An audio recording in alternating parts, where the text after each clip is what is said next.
علم و ادب کے معزز ناظرین کرام، السلام علیکم۔ دوستو، ایک مرتبہ محمود غزنوی اپنے دربار میں بیٹھے ہوئے تھے اور دربار وزیروں اور مشیروں سے کھچا کھچ بھرا پڑا تھا۔ محمود غزنوی نے تمام لوگوں کو مخاطب کرتے ہوئے کہا کہ کوئی بندہ مجھے حضرت خضر علیہ السلام کی زیارت کرا سکتا ہے؟ تمام درباریوں پر سکتہ طاری ہو گیا۔ ایک دیہاتی بوڑھا اٹھا اور کہا، بادشاہ سلامت، میں آپ کو حضرت خضر علیہ السلام کی زیارت کرا سکتا ہوں، لیکن اس کے لیے میری چند ایک شرطیں ہیں۔ محمود غزنوی نے کہا، بتاؤ تمہاری کیا شرطیں ہیں؟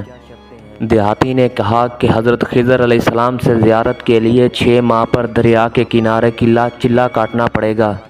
بادشاہ نے کہا، اگر میں 6 ماہ کے لیے دریا کے کنارے بیٹھ گیا تو یہ حکومتی نظام کون چلائے گا؟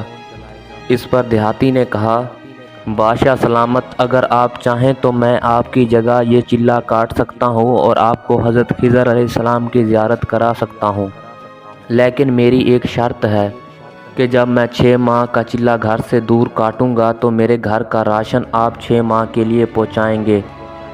شاہی فرمان جاری ہوا کہ اس دیہاتی کے گھر 6 ماہ کا راشن پہنچا دیا جائے، اور دیہاتی اٹھ کر چلا گیا۔ جب 6 ماہ گزر گئے تو دیہاتی دوبارہ دربار میں داخل ہوا۔ محمود غزنوی نے پوچھا، جناب، آپ نے حضرت خضر علیہ السلام کی زیارت نہیں کرائی مجھے ابھی تک؟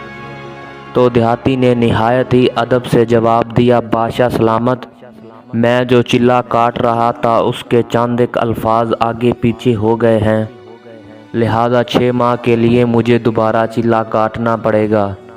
بس آپ اس طرح کریں کہ 6 ماہ کا راشن میرے گھر پہنچا دے اور میں اگلے 6 ماہ کے لیے دریا کے کنارے بیٹھ جاتا ہوں اور دوبارہ چلہ شروع کر دیتا ہوں۔ محمود غزنوی رحمۃ اللہ علیہ نے حکم جاری کیا کہ 6 ماہ کا راشن اس دیہاتی کے گھر پہنچا دو۔ جب اگلے 6 ماہ گزر گئے تو سلطان محمود غزنوی نے اس دیہاتی کو بلایا اور کہا کہ مجھے حضرت خضر علیہ السلام کی زیارت کراؤ۔ تو اس دیہاتی نے نہایت ہی ادب سے جواب دیا، بادشاہ سلامت، میں بندہ ناچیز کہاں اور حضرت خضر علیہ السلام کہاں؟ بھلا میں آپ کو حضرت خضر علیہ السلام کی زیارت کیسے کرا سکتا تھا؟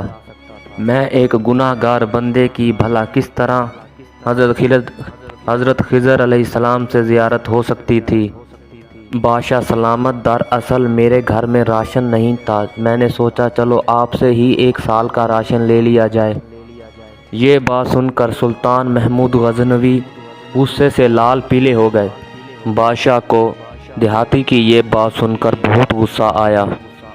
اس نے اپنے وزیروں سے پوچھا کہ جو بادشاہ کو دھوکہ دے اس کی بھلا کیا سزا ہونی چاہیے؟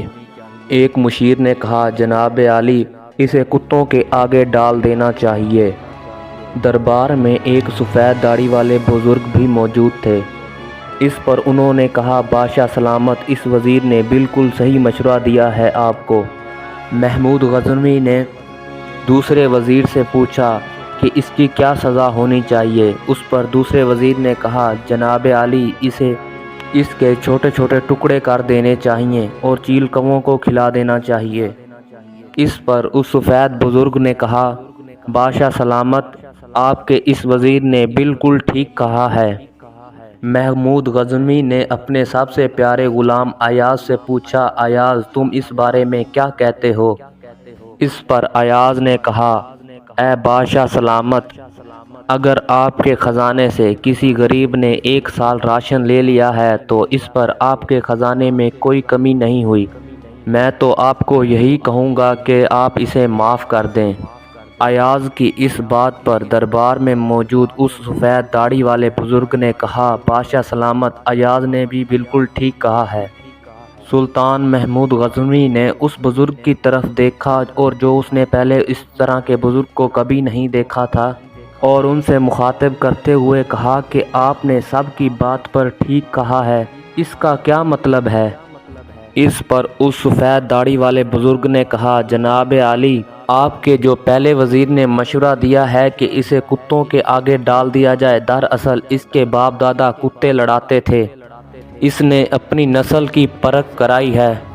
آپ کو اس کے خاندان کے بارے میں پتہ نہیں تھا، لیکن آپ نے اسے اپنا وزیر مقرر کر دیا ہے۔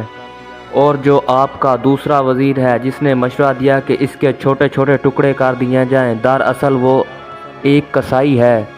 اس کا پورا خاندان قصائی شعبے سے تعلق رکھتا تھا اور آپ کو پتہ نہیں لگا، اور اس نے اپنی نسل کی پرکھ کرا دی اپنی بات سے۔ اور جو آپ کا غلام ہے ایاز، یہ دراصل سید ہے، اور سید کبھی بدلہ نہیں لیتے۔ محمود غزنوی اپنی نشست سے کانپتے ہوئے کھڑے ہو گئے اور ایاز کے ہاتھ چوم لیے اور کہا، ایاز، تم نے مجھے پہلے کیوں نہیں بتایا کہ تم سید ہو؟ کل بروز قیامت میں تمہارے نانا کو کیا منہ دکھاؤں گا؟ پیارے نبی کریم صلی اللہ علیہ وسلم فرمائیں گے کہ اے محمود، تمہیں شرم نہیں آئی کہ تم نے میری آل سے اپنی خدمت کرائی؟ اس پر ایاز نے کہا، بادشاہ سلامت، غلاموں سے خدمت لی جاتی ہے، ان کی ذاتیں نہیں پوچھی جاتی۔ اس بزرگ نے میرا پردہ چاک کیا ہے، اب میں بھی اس بزرگ کا پردہ چاک کرنے لگا ہوں۔ دراصل یہ سفید داڑھی والے بزرگ ہی حضرت خضر علیہ السلام ہیں۔ دل کھول کر ان کی زیارت کر لیجئے۔